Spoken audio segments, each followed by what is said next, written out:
ముట్టుకోరు, కేటీఆర్ ను ముట్టుకోరు, వీళ్ళతోటి కాదు. Right, okay అండి. ఎస్ విజయ్ కుమార్ గారు, గుడ్ మార్నింగ్ అండి. గుడ్ మార్నింగ్ అండి, చెప్పండి. ఎస్ సో విజయ్ కుమార్ గారు, సో ఏమంటారు? కేసీఆర్ కొన్ని కమెంట్స్ అయితే చేయడం జరిగింది, అటు కాంగ్రెస్ ని టార్గెట్ చేస్తూ ఎక్కువగా ఉన్నాయి, అండ్ బీజేపీని సంబంధించి కూడా ఒకటి రెండు మాటలు మాట్లాడి సురుకున్నారు. సో ఏంటి, అటు కాంగ్రెస్ రియాక్షన్స్ కూడా చూస్తూనే ఉన్నాము, వాదనలు ప్రతివాదనలు అటు రాత్రికి రాత్రే మనకు వచ్చేసాయి. సో ఏంటి మీ అనాలిసిస్ ఏంటి రెండింటి పైన? బీఆర్ఎస్ పార్టీకి సంబంధించినటువంటి 25 సంవత్సరాలు పూర్తి చేసి 20 సంవత్సరాలు వచ్చినటువంటి సందర్భంలో ఆ పార్టీ రజతోత్సవం కార్యక్రమం, ఆ సందర్భంగా పెద్ద బహిరంగ సభ, ఆ పార్టీ ఏర్పాటు అయినటువంటి ఏప్రిల్ 27వ తేదీకి సంబంధించినటువంటి ఒక పెద్ద బహిరంగ సభ పెట్టుకొని పార్టీ పుట్టిన దగ్గర నుంచి తెలంగాణ ఎందుకోసం పార్టీ పుట్టింది, పుట్టిన తర్వాత సాధించిన లక్ష్యం ఏంటి, తెలంగాణ సాధనకు సంబంధించినటువంటిది, సాధించిన తర్వాత ఏ రకమైనటువంటి పరిస్థితి ఉండే తెలంగాణ అప్పుడు, ఇప్పుడు ఏ రకమైనటువంటి దేశానికి డబ్బులు ఇస్తున్నటువంటి ఒక ఆత్మ గౌరవం, ఆత్మవిశ్వాసంతో ప్రజల్లో ప్రొడక్షన్ పెంచేటువంటి స్థాయికి తెలంగాణ వెళ్ళింది అనేది చెప్పినటువంటి, సూక్ష్మంగా చెప్పినటువంటి రాజకీయ పార్టీ. ఇక రాజకీయంగా మేము అధికారంలో కోల్పోయింది, ఓడిపోయినటువంటిది. ఎందుకు ఉన్నటువంటి బీజేపీకి అదేవిధంగా కాంగ్రెస్ వాళ్ళు అంటున్నటువంటిది, ఈ 10 ఏళ్ల కాలంలో మీరు చేయలేదు, మీరు ఇవి చేయలేదు, అవి చేయలేదు అని చెప్పడం, ఇవన్నీ ఉండడంతో ప్రజలు ఓడించినటువంటిది. ప్రజలు ఓడించిన తర్వాత బీఆర్ఎస్ పార్టీ 1.5 year తోటి ఇంత పెద్ద బహిరంగ సభ పెట్టుకుంటుంది ఓడిపోయిన తర్వాత. కేసీఆర్ కూడా అన్నటువంటి అంశం, నేను టైం ఇచ్చినటువంటిది 1.5 year నేనేం మాట్లాడలేదు, మళ్ళీ ఇదే అంటారు, ప్రజలు మీకేసిన ఓట్లే మాకేశారు, వేసిన తర్వాత ఓపిక పట్టాలి కదా, 1.5 టైం అన్న కొంచెం టైం ఇవ్వాలని కేసీఆర్ గారు కూడా అదే చెప్పారు. పార్టీకి సంబంధించిన ఇతర నాయకులు మాట్లాడొచ్చు, కానీ పార్టీ అధినేతగా, పార్టీ నాయకునిగా ఇంత పెద్ద బహిరంగ సభలో ఇతర రాజకీయ పార్టీల, మొత్తం తెలంగాణ రాజకీయ పార్టీలు, తెలంగాణ ఆర్థికకు సంబంధించినటువంటి, ఒక చరిత్రకు సంబంధించినటువంటి ఈ అంశాలన్నీ మాట్లాడడం జరిగింది. ముఖ్యంగా కాంగ్రెస్ పార్టీ విషయంలో, ఎందుకంటే కాంగ్రెస్ పార్టీ మొదటి నుంచి ఉమ్మడి ఆంధ్రప్రదేశ్ కావచ్చు ఇక్కడ బలంగా ఉన్నటువంటి నేపథ్యంలో తెలంగాణకు చేసినటువంటి ద్రోహం మొదటి నుంచి 56లో కలిపింది నెహ్రూ, 69లో ఉద్యమం వచ్చినప్పుడు అణచేసింది, మనుషులను చంపింది, 400 మంది చంపింది కాంగ్రెస్ పార్టీ.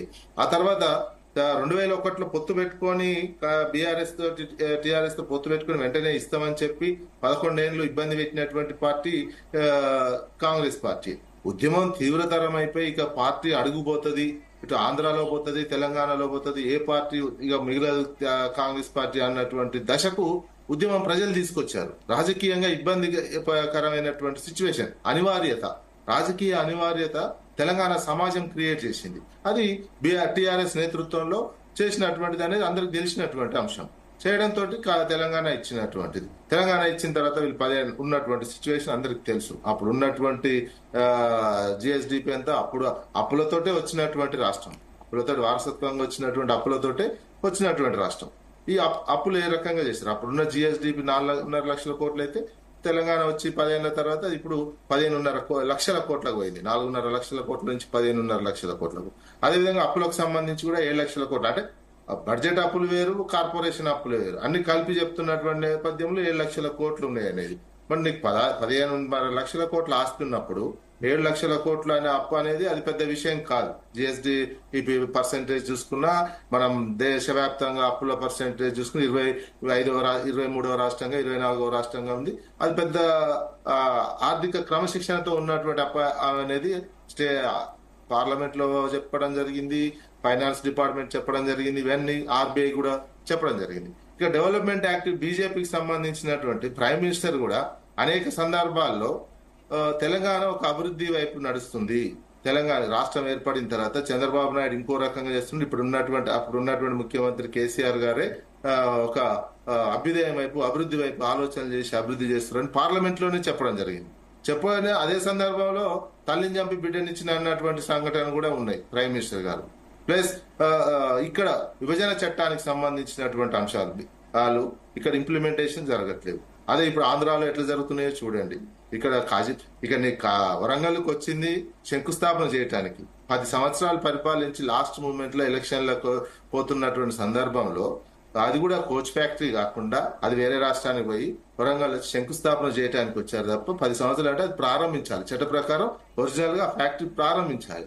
మీరు శంకుస్థాపన చేయడానికి అధిక ఎలక్షన్ లో పోయేటప్పుడు, అదేవిధంగా ములుగుకు సంబంధించిన యూనివర్సిటీకి, అదేవిధంగా జాతీయ హోదా, ఏ ప్రాజెక్టుకు జాతీయ హోదా ఇయ్యనటువంటి అంశం. ఈ అంశాలు బీజేపీ వాస్తవానికి గమనించుకోవాల్సినటువంటి అవసరం. 15 సంవత్సరాలు పరిపాలించినటువంటి కేంద్రం 2 పార్టీలు పరిపాలిస్తున్నాయి. ఇప్పుడు కాంగ్రెస్, బీజేపీ 2 తెలంగాణను పరిపాలిస్తున్నటువంటి పార్టీలు ప్రస్తుతం. కేంద్రంలో వాళ్ళు, రాష్ట్రంలో వీళ్ళు. ఇక అస్తిత్వానికి సంబంధించినటువంటి అంశం ఏంది? తెలంగాణ అస్తిత్వానికి సంబంధించి మనం చూస్తున్నాం. ఇక్కడ తెలంగాణ 2 జాతీయ పార్టీలు తెలంగాణ దేశంలో ఎక్కడ చంద్రబాబు నాయుడు తన పార్టీ ఒక తెలుగు అస్తిత్వము, తెలుగుదేశం పార్టీ ఏర్పాటు చేసుకొని తనకు పార్లమెంట్ సీట్లు రావడంతో తన అస్తిత్వంతో కేంద్రాన్ని శాసించగలుగుతున్నాడు. తెలంగాణ శాసించలేకపోతుంది. కేంద్ర ప్రభుత్వాన్ని కావచ్చు, కేంద్రంలో ఎటు ఎన్డీఏ పక్షంలో ఉన్నా, ఇండియా కూటమిలో ఉన్నా, రాజకీయంగా కూడా డిఎంకే కాంగ్రెస్ ని శాసించగలుగుతున్నది. తెలంగాణకు సంబంధించినటువంటి అంశం, తెలంగాణ అస్తిత్వం ఉన్నటువంటి 2 జాతీయ పార్టీలు, ఒకరు ఢిల్లీ నాయకత్వంలో, అదేవిధంగా ఒకరు గుజరాత్ నాయకత్వంలో పనిచేస్తున్నటువంటి కనిపిస్తుంది. అందుకని తెలంగాణ ఓన్ అస్తిత్వం ఉన్నటువంటి పార్టీలు కనుక, అస్తిత్వం మీన్స్ తెలంగాణకు సంబంధించిన గట్టిగా నిలదీసే ఇప్పుడున్నటువంటి పార్లమెంటరీ పందా విషయంలో పార్లమెంట్ లో కావచ్చు ఎంపీలు ఎక్కువగా ఉండి గెలిపించుకొని మనకు నిధులు ఎక్కువ తీసుకుపోవడం. ఇప్పుడు చంద్రబాబు ఎన్ని నిధులు తీసుకుపోతున్నారు అడగగానే ఇచ్చి పడేస్తున్నటువంటి సిచ్యువేషన్. బీహార్ కు ఇచ్చేస్తున్నారు. ఎందుకు? రాజకీయంగా అనివార్యత ఉండాల్సినటువంటి సిచ్యువేషన్. భారత రాజకీయ వ్యవస్థలో ఒక అనివార్యత ఉంటేనే భారత రాష్ట్రాల అభివృద్ధి వైపు వేగంగా నిధులు ఎక్కువగా రావటం జరుగుతున్నది. డబుల్ ఇంజన్ ఉన్నటువంటి చెప్తున్నా వాళ్ళ అక్కడ ఎక్కువ ఇప్పుడు గుజరాతే ఉన్నది. గుజరాత్ కి సంబంధించినటువంటి అదనంగా పోతున్నటువంటి సిచ్యువేషన్ కనిపిస్తున్నది. ఈ రకంగా అక్కడ కూడా అన్ని చోట్ల జరగట్లేదు. అందుకని తెలంగాణ అస్తిత్వం ఉండాల్సినటువంటి, ఎందుకని ముఖ్యంగా సౌత్ కు సంబంధించినటువంటిది ఆ రకమైనటువంటి సౌత్ లో వాస్తవానికి సౌత్ నుంచే భారతదేశానికి అదనంగా ఎక్కువ డబ్బులు పోతున్నటువంటి, కానీ అదే రిటర్న్ గా అంత రావట్లేదు. సౌత్ ఇండియాకి కేంద్రంలో ఉన్న ఎవరైనా ఆ రీతిలో ఇవ్వటం లేదు. కష్టపడుతుంది తెలంగాణ సౌత్ తెలంగాణ సమాజం కష్టపడ్డది. ఆర్థిక శక్తి పెరిగింది. ఆర్థికంగా దేశానికి డబ్బులు ఇవ్వడం అది గర్వకారణమే. దేశాన్ని ఇస్తున్నటువంటి రాష్ట్రాల్లో తెలంగాణ ఒకటి తయారు కావడం అనేది తెలంగాణ సమాజానికి ఒక గర్వకారణమైనటువంటి అంశమే. కానీ అదే స్థాయిలో మీరు ఇంకే రిటర్న్ ఎక్కువగా ఇస్తే మరింత ప్రొడక్షన్ పెరుగుతుంది. కేంద్రంలో ఉన్నటువంటి వాళ్ళు ఎవరైనా ఇవ్వాల్సినటువంటి అవసరం. అందుకని రాజకీయంగా కాంగ్రెస్ ప్రధానంగా ఎందుకు విలన్ గా మారింది అనే అంశం చారిత్రాత్మకంగా జరిగినటువంటి సంఘటనలు చెప్పడం జరిగింది. అదేవిధంగా బీజేపీకి సంబంధించి ఇక్కడ బీజేపీ ఉన్నటువంటి 10 సంవత్సరాల కాలంలో తెలంగాణకు విభజన చట్టంలో కావచ్చు ఇస్తా అన్నటువంటి అదనం నిధులు చట్ట ప్రకారం, రాజ్యాంగం ప్రకారం రావాల్సి అన్ని రాష్ట్రాలకు వస్తున్నాయి. అది రకంగా వచ్చేటువంటిదే కాకుండా అదనంగా ఏమీ చేయనటువంటి అంశం అనేది ప్రధానంగా తర్వాత పెట్టినటువంటి సభలో జనం కూడా చాలా బాగా రియాక్షన్స్ బాగా కనిపించింది. ఓకే అండి విజయ్ గారు, I'll come back to you. S Venkateswarlu గారు, గుడ్ మార్నింగ్ అండి. Good morning madam. S Venkateswarlu, మీకంటే ముందు ఒక్క నిమిషం అండి. ఎస్